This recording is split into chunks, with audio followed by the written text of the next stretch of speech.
asked to tell you a little bit about myself. I'm not sure that that information will help you in your lives at all, quite frankly.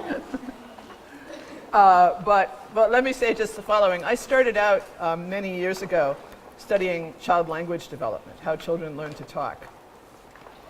And at the time, the great minds all believed that children learned to talk because language was innate. And that how mothers interacted with children, or how parents, how adults interacted with children, what went on in kindergarten classrooms, preschool classrooms, was irrelevant, that it was just a little trigger that would enable language to emerge. And I thought that was ridiculous, and did some research that was focused on trying to show how much adults help children learn to talk. And I was talking about little kids, like 1-year-olds, 2-year-olds. It is now, 50 years later, very much common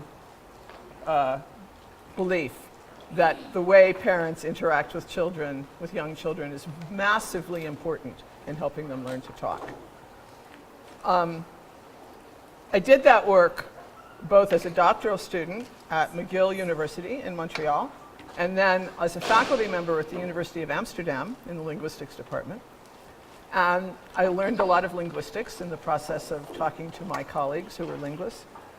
And then I moved to the Harvard Graduate School of Education, where I work with doctoral students, master's students and doctoral students, students like you all, folks who are training to become teachers, folks who want to go into classrooms, who want to start programs for young children, programs for teachers to help support them. And quite frankly, they didn't care much about how children learn to talk. What they cared about was how children learn to read, because that is, of course, the huge educational challenge. If kids don't learn to read, they will not make progress in school. So since 1980, when I moved to Harvard, my work has increasingly focused on how children learn to read and what kinds of supports we can provide to ensure that that happens.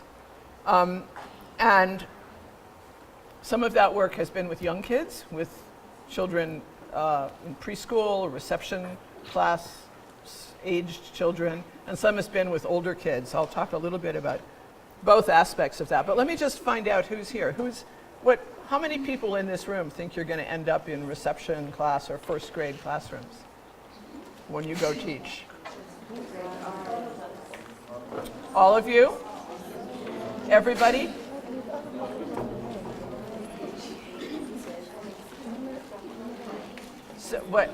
So help me out. How the foundation phase goes how long? Through grade 3. So you're all going to be teaching somewhere up to grade 3. Some of you are grade 4 and 5. All right. So with the reception to grade 3 folks, raise your hands, please. Foundation phase. Foundation phase. Okay. And then the intermediate phase, raise your hands. And then there are some of you who are undecided, unwilling to commit. Okay, well, it gives me a sense of how to focus this. So, first question, particularly for the foundation phase students, what's so hard about learning to read? What do students in your classroom struggle with?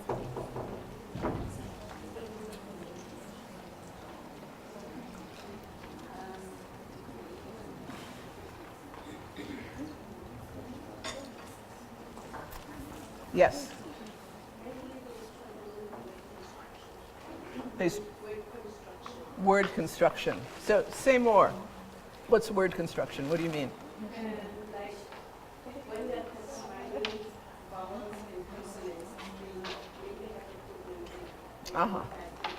like combine them to make sentences and construct sentences for them to understand. All right, so for those of you in the back, she said it's with word construction, namely blending consonants and vowels so that into words and then reading the words in sentences, in longer sequences. Is that, so does that mean that they're not struggling with consonants and vowels? They know what those are, they recognize those pretty well? Yeah. Yeah? Sometimes the sounding of the words, so the formation of specific letters, you know, not just you've got the letters in the alphabet which has a certain sound, but when they are put into certain words, they go a different sound. Ah, And sometimes, like you take the word cat, you've got an at sound and an a sound. So Okay. sometimes that can be confusing. so the correspondence between letters, the 26 letters of the English alphabet, and phonemes, which are, of course, it would be nice if that were a one-to-one mapping, phoneme to letter, but it can't be because there are 44 phonemes, and so we have to do strange tricks to get the letters mapped properly onto the phonemes, to get all those phonemes represented. There are ways to do this easier than English. These are kids in Santiago, Chile, where I did a project developing early childhood supports for early childhood teachers, for teachers of 5-year-olds. And in Spanish-speaking countries, kids start to learn to read in the first month of first grade, and all the instruction is finished by the 3rd month of first grade. And the reason that they can do that is because there is a pretty close to a one-to-one mapping of letters to sounds. There are only 5 vowels in Spanish, so the 5 vowels of the alphabet match the 5 vowels that you pronounce. And you don't need to have strange rules like when 2 vowels go walking, the first one does the talking. You guys learn those rules? Dumb rules. But anyway, and not even necessarily always true. But so, you know, one solution for the problem of worldwide illiteracy should be perhaps that we all just learn to read in Spanish. Would there be a problem with that? Because we'd first have to learn Spanish. All right, yes, absolutely. I mean, we could all learn to read in Spanish, but what good would it do us? Because we wouldn't know what we were reading. We could read it perfectly accurately, that's not too hard, but we wouldn't know what the words were. So it would not actually solve the problem of literacy. But the problem of literacy for some children, and what's really hard about learning to read for some kids is, of course, they're not very familiar with the letters. They're not, children in some settings grow up, they've seen signs, they've seen books, they've seen shopping lists, they've seen letters used a lot. And so it's very familiar to them that letters, what the different letters are and how to distinguish them from one another. And for other kids, the letters are greatly unfamiliar. Like, if I asked you here, in these really lovely children's books, and we all know how wonderful children's literature can be as a basis for learning to read, where's the word that says duk duk?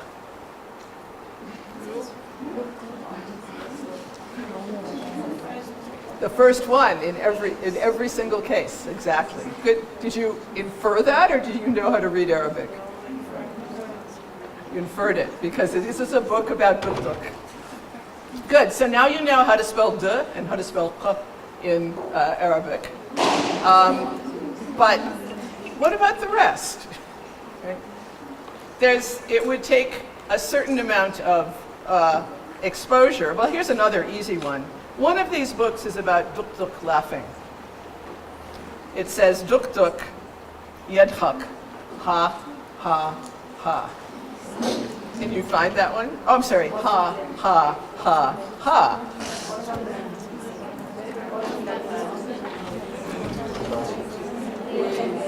Yes, ha, ha, ha, ha. So you guys have now learned 4 of the 22 letters of the Arabic alphabet. You're well on your way to literacy in Arabic.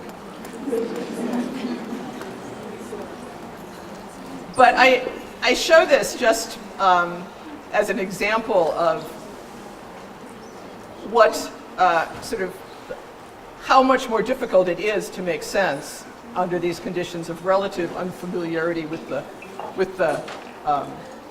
structures of the language, the structures. And of course, I should make this clear. I suppose everybody knows this, and it would be nice if I had a pointer. Can you see that? No. Oh, wait, all right, hold on. I hope it's obvious to everyone. You can go away.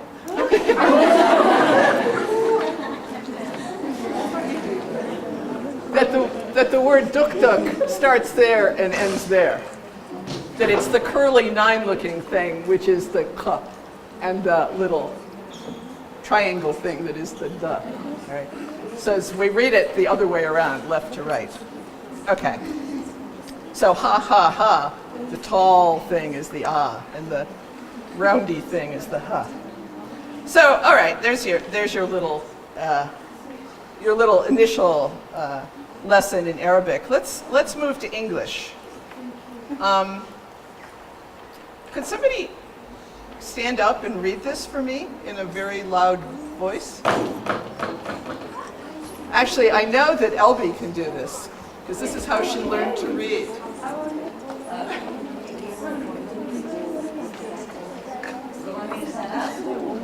Go ahead, Elby. Read. Oh, can you do it? Yeah. Go ahead. Game of ball. A game of ball. Okay. Come on, Paul, hit the ball, said Ted. See if you can hit it. See if you can hit it with the bat. Hit the ball with the bat. Good. Hold on. Keep going. One more page. Throw the ball, Ted. Throw it, said Paul. All right, so what's going on here? Why does it look funny? Because the spelling is incorrect. It's spelled the way It's spelled the way it sounds. All right. I mean, that's sort of true. It's spelled the way it sounds. It's spelled, but most importantly, it's spelled in such a way that you don't have any multiple mappings of sounds to letters. Right. So, I mean, does AU sound more like the aw of ball than A? Well, not really, but it does signal that the ah of ball is quite different from the ah of angry or the ah of 8.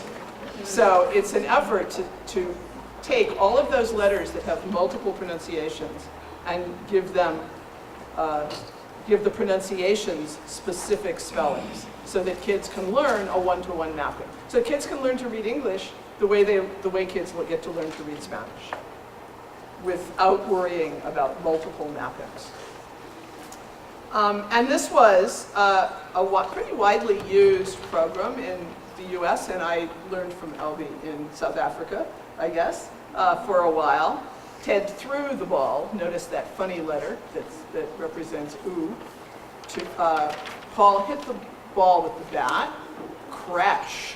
Notice the funny crash. The ball hit the window. The window broke. Oh no, said Ted. A story of somewhat limited literary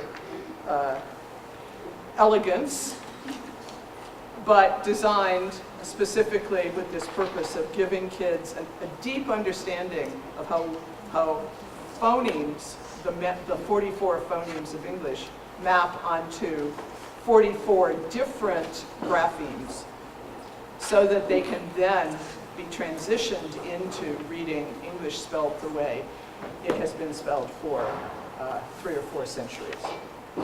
So what's the theory of change, or what's the theory of development behind this approach? The people who made this up, what were they thinking? So talk to the person next to you for a minute and decide what the theory of change was.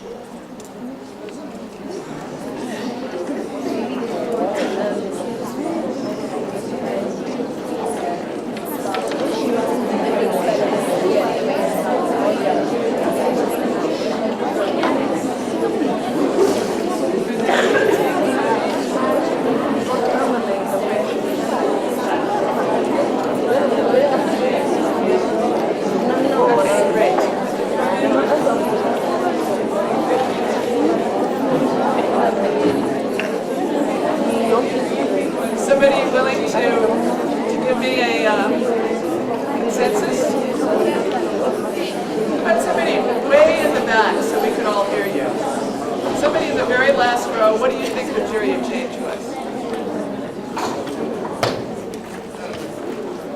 All right, you're in the second row, but stand up and speak really loudly.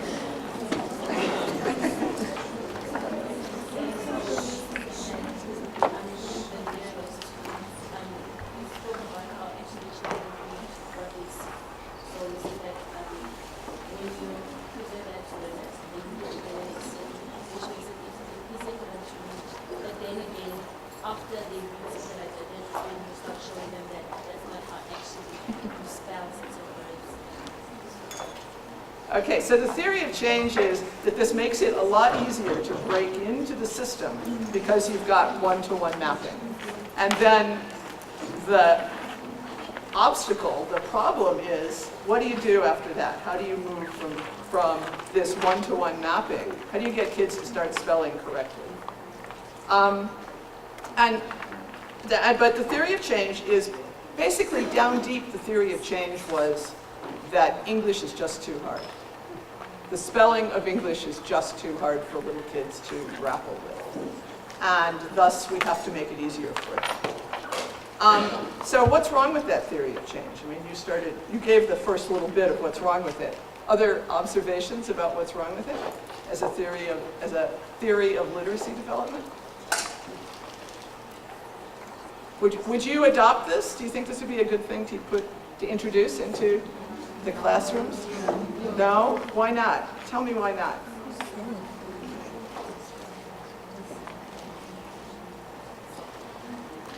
Come on, someone who said no has to have a reason for the no. Yeah.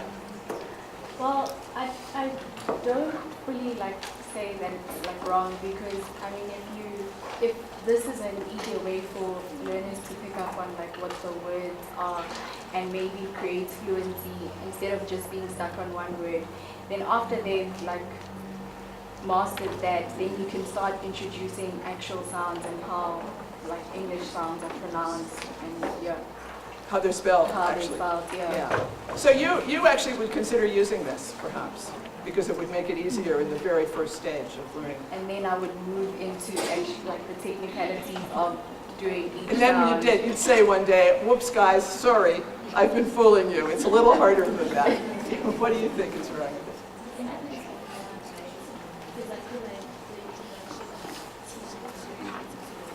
it? Is very, It's hard for you to teach learners to unlearn something. Okay. So if you taught them that if you spell sage, for example, S-E-E, for you to make them unlearn that, that's how you spell it, and when you teach them another way of spelling it, it's going to be wrong. all right, so we have two very clear positions here. This is wonderful. It's a mistake to start this way because then you have to unteach. You have to teach them to unlearn. Versus it's good to start this way because it gets them into actual reading and pronouncing words correctly and knowing about correspondences early on.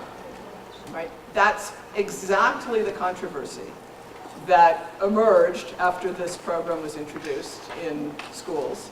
And some teachers said, I love it. I love it because my kids, by 3 months after the beginning of school, my kids are reading fluently and accurately. And other teachers said, no, but wait, now you've got to go spend another 3 months teaching them a new system that's different. Okay? So that's the kind of dilemma, the instructional dilemma, that is created by the fact that English has what we call a very deep orthography. And that very deep orthography, the fact that English has decided, unlike other languages, unlike most of the other languages in the world, not ever to change its spelling, to keep historical spellings.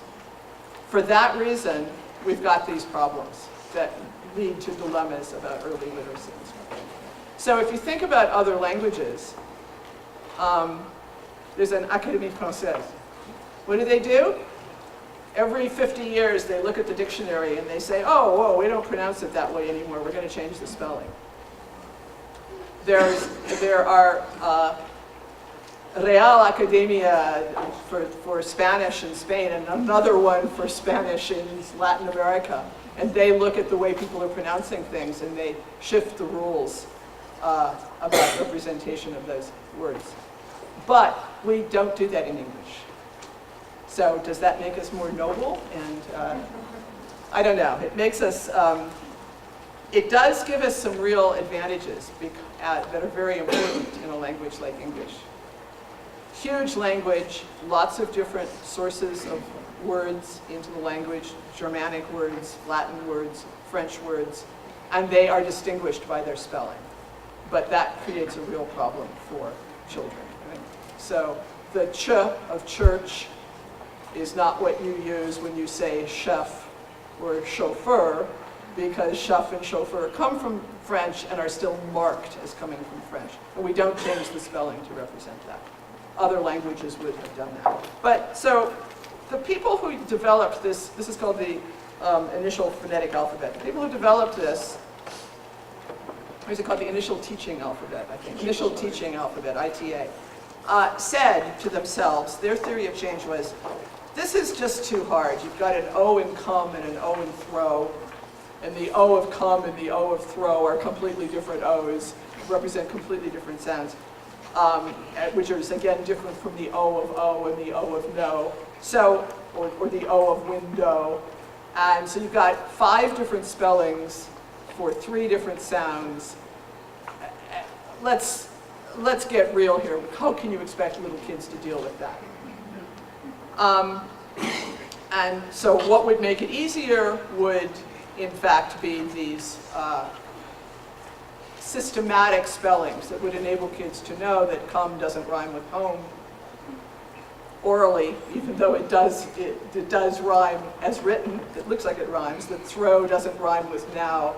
That ball doesn't have the same vowel as back. That said has nothing to do with raid in its pronunciation, and so forth. So that was their theory. And it is really, I think we have to realize, this deep orthography of English, this complexity of mapping sounds to letters that has led to huge controversies about how to teach reading, including pedagogical fixes like the ITA, which people have decided are questionable, even though some people still would support it. And I think it's supportable, but I think it does challenge us as we think about how kids need to unlearn that. But more importantly, it's led to incredible arguments, vicious arguments. People, all of whom, like you all, cared about helping kids learn to read, cared about making the world a better place through education, ready to kill each other because this one believed in phonics and that one believed that phonics was bad. This one believed in the initial teaching alphabet and that one believed the initial teaching alphabet was a bad idea. And this is a true story. When I first went to Harvard in 1980, I had an office next door to a legendary reading researcher named Jean Shaw. She was about this tall, and she had enormous energy. I thought she was quite old, but of course at the time she was younger than I am now. Anyway, but I saw her as a little old lady, and I would, through the shared wall of our offices, I would hear her on the phone, screaming at people, swearing at them. How can you possibly believe that? That's vicious, that's unfair to children, you mustn't do that. And these were her colleagues in the reading research field. They were very specifically the whole language colleagues, the ones who believed that we shouldn't be giving children explicit instruction in how letters map onto sounds, because that kind of narrowly focused instruction, Jean argued, was most likely to be used in schools with the poorest children, the children with the least rich language environments, and it was limiting. It was keeping them from gaining access to rich literature, to poetry, to songs, and stories that would enlarge their views of the world. Jean believed that particularly those children from relatively less advantaged backgrounds most needed explicit literacy instruction. They were the ones for whom explicit literacy instruction was most crucial, because they were least likely to be able to figure it out on their own. Now, there are kids who can figure out how to read on their own. There are kids, and this is really true, it's maybe 2 or 3% of the population of kids in very literate, well-resourced environments, and that one day at breakfast, the 3-year-old says to his mother or her mother, "Gee, why is," I'll give a local example, "why is Jacob Zuma resigning as president?" And mom says, "Hey, where did you hear that?" And the kid says, "Well, I just read it in the newspaper headline there."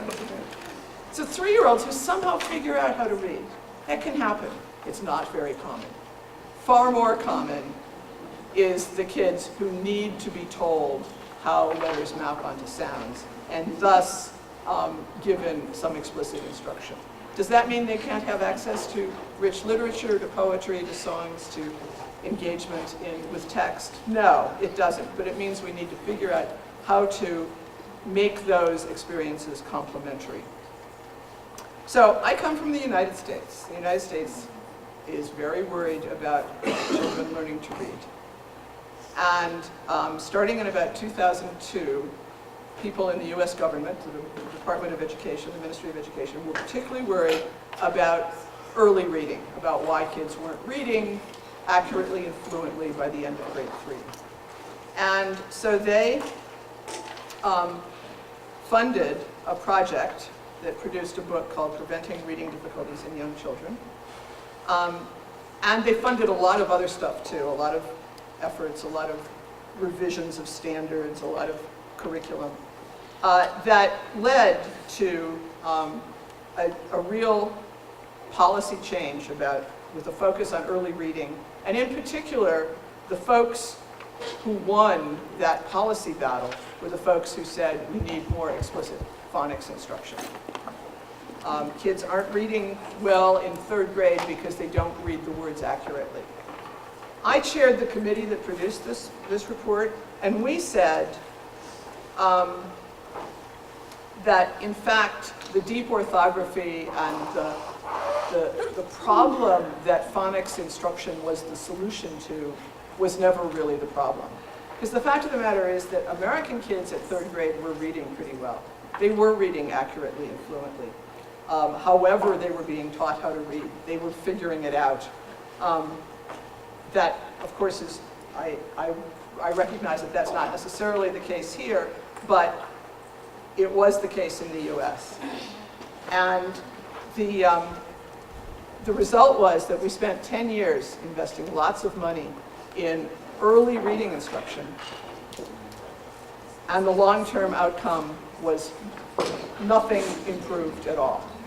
So what I was just saying was that the challenges have been conceptualized in the controversies that have been raging in South Africa, in the controversies that raged in the previous decade in the US. I mean, and that's actually already good news, right? You're only a decade behind us in educational bullshit. So pretty soon we can all be at the same place and doing the same, making the same mistakes simultaneously.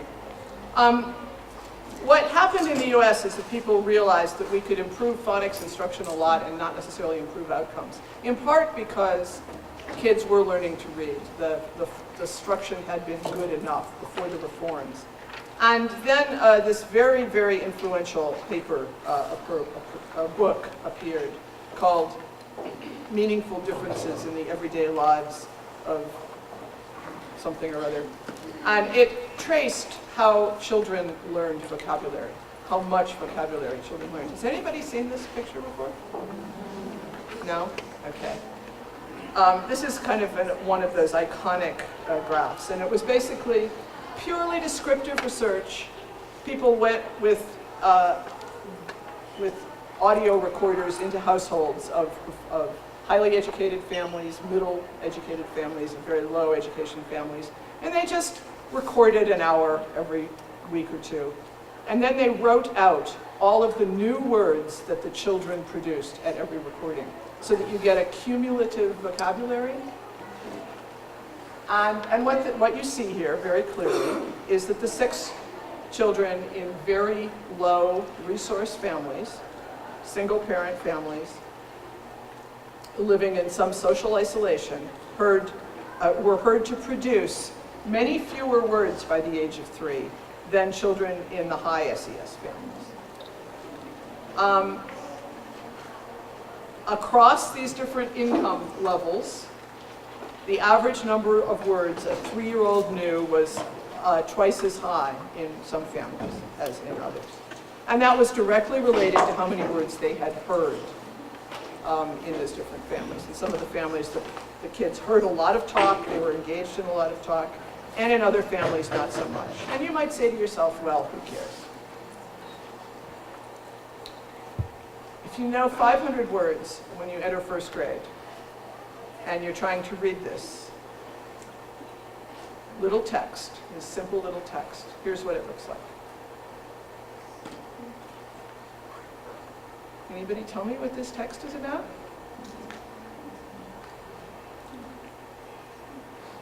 A wild guess?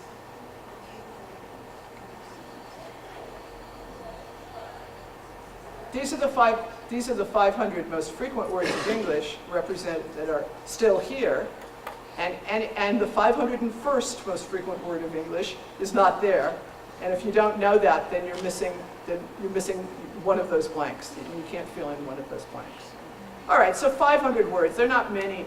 Well, I don't know. They're 1st graders who know 500 words of English and are trying to learn how to read. That's kind of hard. But let's say they've had really good reception class exposure to oral English, and now they know 1,000 words. And so what the child can read or could understand if this is read aloud is, could it be the year before had seen one for the first time when his mother took him to a and he had watched as the gave a bye on a right? Not real rich in semantic content, not real rich in meaning, because this little text presupposes the knowledge of more than 1,000 words. Does anybody have a guess yet as to what it's about?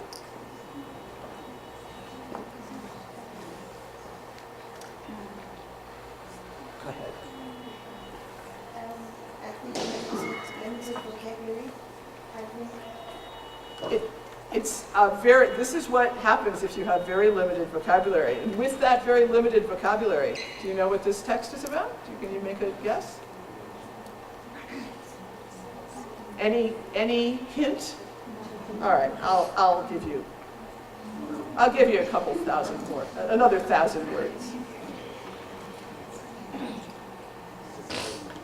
Could it be an airplane? The year before, Charles had seen one for the first time when his mother took him to a flying in Virginia. He had watched as the oranges on the now maybe an airplane was right here and about to fly over his house. Right? So we know what it's about. It's about a kid named Charles who's pretty interested in airplanes and has seen something about airplanes before.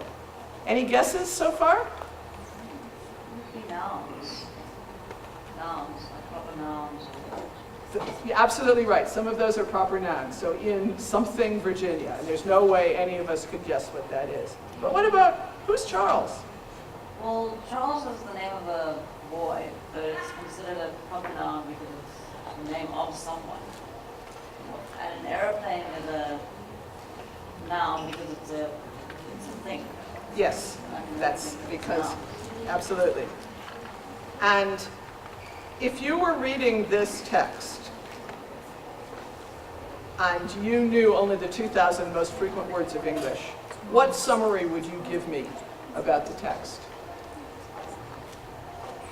If my comprehension assessment were, tell me what this paragraph is about, give me a summary for this paragraph. What would your summary be? Yeah. Sure, please. A boy who loves planes. Okay, very good. This is a story about a boy who loves planes and who's about to have a chance to see planes coming over his house. That much we can get. And that's not bad. But if this were a comprehension assessment, it would get you a C+. Because, and no fault of yours, because you're missing a lot of the information. Because you need the 4,000 most common words of English in order to read this text. And also, you need to know a lot of background knowledge. Because this is a text about a very particular Charles, namely Charles Lindbergh, the first person to fly solo across the Atlantic. Now, is that background information all of you had? Probably not. Is it background information that's expected in order to be able to read this text? Yes. So we have to not just know the words, we also have to know a lot of stuff. A lot of maybe not even such important stuff, but stuff that's directly relevant to understanding the kinds of texts that are presented in classrooms and on tests. And not knowing about Charles Lindbergh for someone under the age of 50 is probably defensible. But if you read the newspaper these days, you might find texts like this. With the Eurozone in internal and external balance, and creditor Eurozone seeking internal balance via ever larger external imbalances in the form of current account surpluses, debtor Eurozone could only attain internal balance with ever larger external balances in the form of current account deficits. That is stuff about global economics and why some countries are poor and other countries are rich. And do we all understand it? No, but it is an example. That is as hard for adult readers of the New York Times as that little Lindbergh passage was going to be for your fourth graders, for your fifth or sixth graders. So the point here is that reading the words is great. I can pronounce all those words perfectly, but it doesn't help if you don't have the background knowledge and the vocabulary. So let me stop there, because I've gotten to fourth grade. I've gotten us to fourth grade.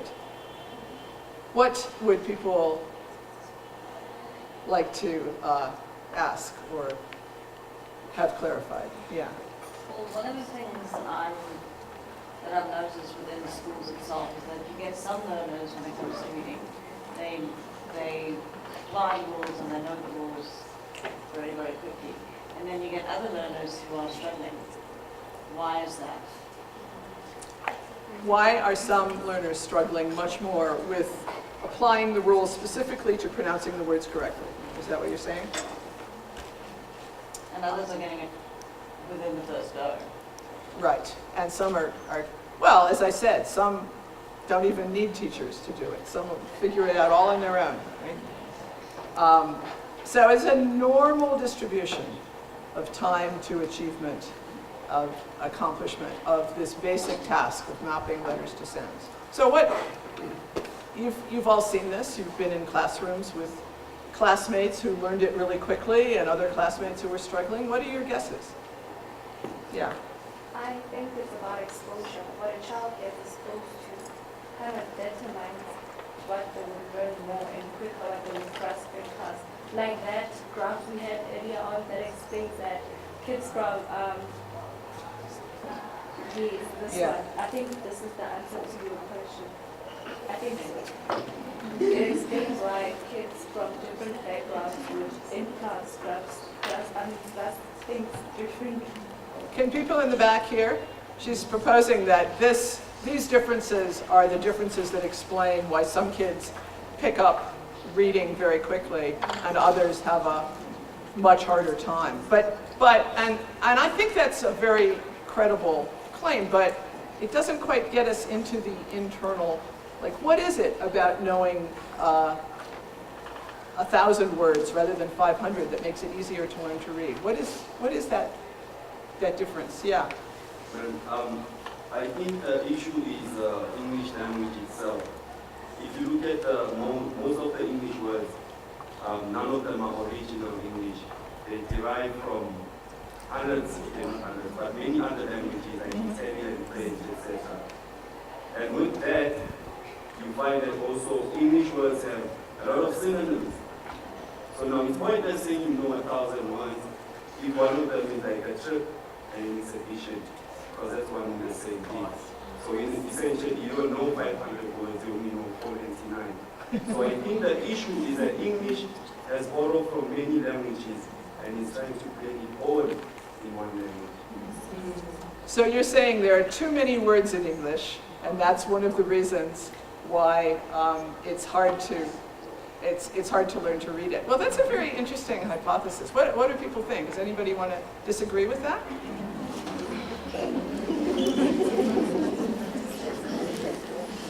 Does anybody want to agree with it? Yes. All right, say more. Why do you agree? What do you think? I agree with what he's saying because with most times you'll say one person will say I'm going for a trip, and then other people will be saying no, I'm going for a vacation, and all those things mean one thing. While they lead up to one point. So I think he's actually telling the truth. Okay. Yeah. Your position? English comes with like all the tone as well, when how you say things and the situation as well. For example, like when you feel sarcastic and you're actually like saying something as if it's the case, but you just make it true. So I don't think that's the point that English is not just like a bunch of words, but I think even the tone and how you say it and when and how that's good. Are you telling me that you can't be sarcastic in other languages? It's kind of hard. There would be like the sentence that you can use to be sarcastic and but in English you could say the same thing. There's a very famous story about English that there is, you can do double negation in English and make I mean, it's not grammatical, but you can say, ain't no one done that, ain't no one never done that, and it still means no. But so there are a lot of cases where double negation is allowed, but that double affirmation is not allowed. And the linguist who was claiming this was responded to with, yeah.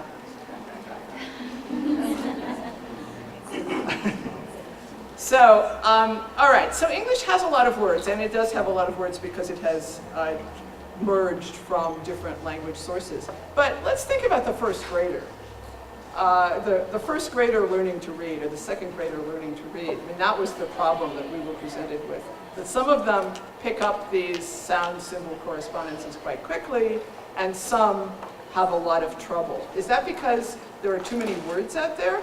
I mean, I think the too many words out there is a big problem, but I'm not sure it worries the first grader. Yeah. Also, if they have like different, because we have like different languages, so Right. we only focus on English. We have like Zulu, which is already. You have 11 official languages. Yeah, so the child may be exposed to maybe 3 different languages, including English. So with those languages, they can be like, it should be like difficult to read all these words. And then it should be like difficult for them to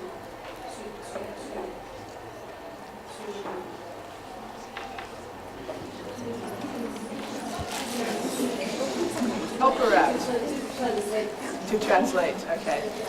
And to translate the sounds of the other languages into letters. It can be like a mix-up. Right. They do sound the same in another language, but maybe something else in English. And then when they try to write it or speak it out, it will be like different. And then it might be wrong. Sure. Okay, so that's a very important point. Let's keep that one on the table, this sort of pronunciation and the multiple influences of native languages on kids' pronunciation and teachers' pronunciation of English. Yeah, go ahead. I also think, just to answer your question, learning impairments play a huge role, because if I have a learning impairment like dysgraphia or dyslexia, it's obviously going to take me longer to learn how to read than the learner who doesn't. So normal distribution with a tail at the end, which is no doubt dyslexia or language impairment, absolutely. And that's true everywhere. That's not a particular, you had a comment. Yeah. I think like there's a lot of different factors, but in my case, I would have to emphasize necessity. Like, is it necessary for you as a child to learn how to read? Right? So, for example, when I was young, I had an interest in comic books. I never had those in Zulu, so I had one option, and there was English. You know? I had an interest in rock music. I never had rock music in Zulu, so I had one option, there was to learn English. So what motivates a child to learn as well? Because I'm not even from a high class, high paying, well resourced community. No, I'm from the slums. But I still, found it in me to learn because I had an interest in certain things. And in order for me to be invested in those interests, I had to learn English. All right, so motivation and having heard rock music, thus knowing the words orally that we're going to get represented. Yeah, in the back row.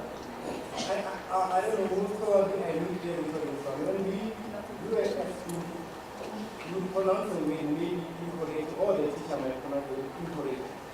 And the defense mechanism would be there's no matter of pronunciation. And two, it is a known fact that to dominate the other person, you have to take away the language. So teaching these kids to pronounce correctly, don't you think it's a form of domination? A form of domination? Yes. Yeah. Well, English, hey. Hashtag Anglophone power. What can I say? Hashtag white supremacy. Hashtag, there's no way we can argue that English has not taken far more power in the world than it deserves. But why has it happened? Because rock music is in English, because comic books are in English, because t-shirts are in English, because worldwide communication is in English. I feel a little bit guilty, but I'm not going to feel too guilty. So the letter that you take the thing in English. Yeah, but your point about correct pronunciation, one of the things that would enable me to defend this complex spelling system of English, which obviously makes it hard for first graders to learn to read, is that it allows for all of that dialect variation. There's huge dialect variation.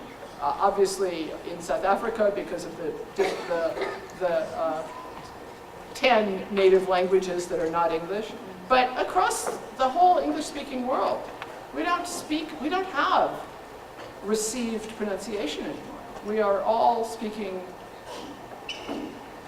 random dialects of English, and as you know, the difference between a dialect and a language is an army. The ones that win out are the ones that are associated with greater political and economic power. But English is a remarkably democratic language. People get to speak it however the hell they want, and that is greatly supported by the fact that we've got this messy spelling system. So let's not worry about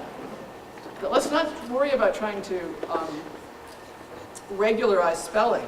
Let's worry about how kids, with their own pronunciations of those words, and there's teachers' pronunciations of the words, can do the mapping to the spelling. And that's the reason that this is so important in predicting early reading, is because if you don't know the word, you don't know whether, when you've said it, when you've read it, it's a word or not. Right? If you read ball as ball, you don't recognize it. You think to yourself, that can't be right. It must be something else. Let me come up with another option. So we're always checking pronunciations against meanings. And if you don't have a lot of meanings, then you're in trouble. Yeah. That's exactly that. It is not meaning that gives the word meaning to the child. Exactly, exactly. So that's why we really do need to think about vocabulary. That's why it's really disastrous if kids only have 1,000 words of English, because they're reading those blanks like they're nonsense. They can pronounce them, but it's nonsense pronunciations. And thus getting to some sense of what the passage means is essentially impossible. So it's about vocabulary, and vocabulary feeding into reading the words correctly, feeding into having the phonological awareness that enables you to understand how the alphabet works, and then allowing for practice and for fluency. Okay, I'm going to stop again. I think getting to 4th grade is probably far enough, but what I want to suggest is that the principles, precisely the principles that you articulated, motivation, relevance, reading about things that you care about reading about, that those are also the clues to effective reading instruction beyond, starting in 1st grade. The kids shouldn't be reading dumb stories about Paul and the ball. They should be reading about things they're interested in from the very beginning. But very much so in 3rd grade, 4th grade, 5th grade. If we want them to progress in reading, they have to have some autonomy, they have to have some choice, they have to have interesting stuff to read about. And my own suggestion for those grades would be questions that they need to argue about, questions that they need to grapple with and argue about. Because if they're going to argue, then they might be willing to read the sources that would help them build their arguments. Or reading how to make things that they want to make, or reading how to engage in social action they want to engage in. That reading has to be directly relevant to kids' lives if we want them to proceed with it. So I will not go into great detail about how to do that, but I'm going to answer questions. Yeah, in the back row. Just to make this interesting, just to know, because what we've learned in this process of moving, that language embodies the non-valence of a particular culture. So for me to teach English to an African child which does not resonate with that child, how do I go about it? So, are you teaching English to children to eliminate their native language or to supplement their native language? Yeah, it would be easier for an English child to understand a story of King Edward coming to Africa. But maybe I want to make it to have a meaning to an African child, and because they're very embodied by the English language, they're not identified as an African child. There's no hero for that particular African child. So how do I make it meaningful to a child? So what are the kids interested in? What do they want to read about?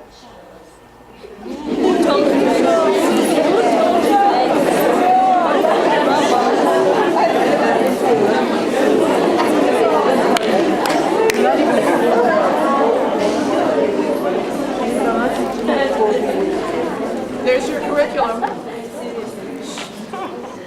So basically what I'm trying to drive is there's a gap between the very same language in terms of creating material that we use in person of the child, in terms of their own stories that they can identify with, Yeah, that can make meaning to them. great. So I think that's the agenda, right? The agenda is clear. You figure out what they want to read about, you figure out what they want to write about, and that becomes the central core of the reading and writing curriculum. It is kids in the school down the street from where I live in Boston, in Brookline, Massachusetts, would not be particularly interested in the same stories that your kids are interested in until they get a little older. But they get to read about things that really interest them. And your kids should get to read about things that really interest them. That's absolutely true. And if that means throwing out the curriculum, I'm sorry. If that means greatly modifying the materials that are described, go ahead and do it. The kids will learn that stuff later on. My question is, if you focus on, satisfying the learner's interest and reading stories that they like, and so that to get their attention and for them to learn, where does the expansion of knowledge come in? Where you expose them to new things, and you expand their knowledge by introducing new terms. And Yeah, great question. Great question. Because of course, the point is to push and challenge, not just to keep kids happy. I mean, they shouldn't be miserable, but they don't have to be really happy. But and that's where your skill as teachers comes in. So start with relevance, right? The topic's relevant, understanding, making the relevance to the kids' lives, the kids' interests clear, but pushing beyond, not just reading the story, but letting them write a play that's based on the story and acting it out, or connecting two stories with one another, or linking stories about events to historical reports of those same events, so that there's a constant challenge and expansion of the domains, but not starting with the historical report, because that's the bit that isn't probably most interesting to kids, right? So it's a matter of using the relevance as a hook and then making sure the kids get challenged on the way through. Yeah. I hope this doesn't come across as too passionate. But Did you say too passionate? So, just to address my brother over there, in terms of English and perhaps other African languages, this is what I do. I think English can be seen as a medium, right? And not necessarily an ant, in the sense that it has values and principles that strictly reflect non-African people, at least in all methods and sense. And I say this because every book that I've ever read that is revolutionary, for example, I've read books by Ngugi wa Thiong'o, Biko and all of that. All of those are in English. And I like what you said when you said that English is democratic, in the sense that you can criticize English using English. So instead of seeing it as an ant that has values and principles that are restricted to a certain group of people, I think it's quite democratic, in the sense that it allows for different views, and we can play around with that. And not to downplay any African languages. What I do believe as a solution we could do is to try to get as many people who write in African languages as possible in order to uplift African languages. Because if all we do is bash English, I don't know what a bulldozer is in Setswana, in Setswana. When are we going to stand up and say, dude, I want to know the right words in Zulu, English, just enrich my language, and just make it, as good as it is. I think that's an admirable passion, and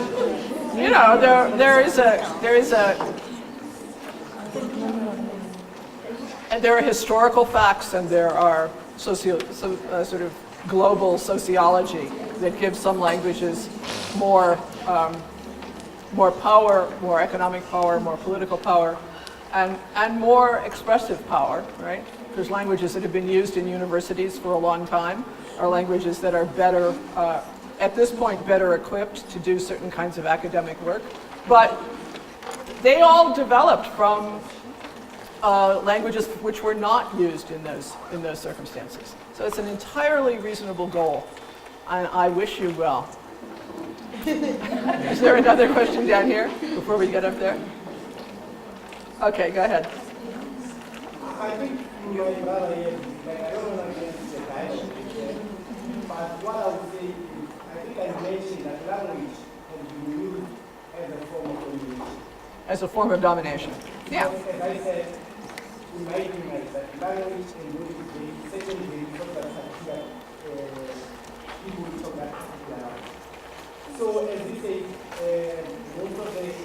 so-called revolutionary route in English, of which I agree. I see there is a problem. But what I'm saying is, in itself, English as a language takes some unique issues for African people in itself, because you need to think as an African process, and whatever you say in a particular language. So a lot of meaning is lost along the way. And so I don't agree with it. So what I'm trying to say is, it is incumbent upon us, sitting here, to produce as much material that is meaningful for the emancipation of an African child. That's what I'm saying. Absolutely.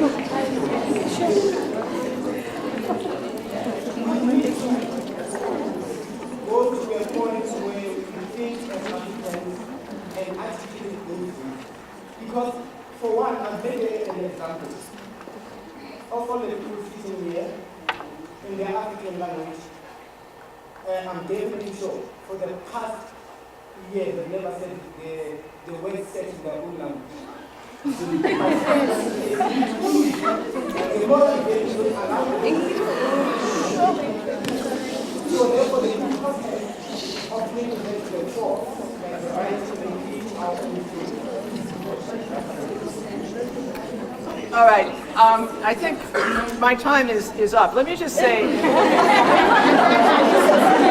perhaps symbolically as well as specifically. I think it is clear, however, I just want to say this, that I don't care that much about English. I recognize the enormous privileges that come with being a native speaker of English, but I have functioned in countries where English is not used for many years at a time, and I understand the complexities of always speaking in a language that is not one's own. But I actually think that in influencing the political discourse in South Africa and throughout Africa, you guys are pretty lucky that you have high levels of English. And because it is the language of power, and you should seize it and use it rather than abandoning it, while not in any sense abandoning the power of native languages, and certainly not restricting, in fact, just expanding your students' access to their home languages, enriching that whenever possible. But that's going to take a lot of work in some cases. So be prepared to do the work, that's all. I'm happy to have you do it, because it's all in your hands. Thank you all very much.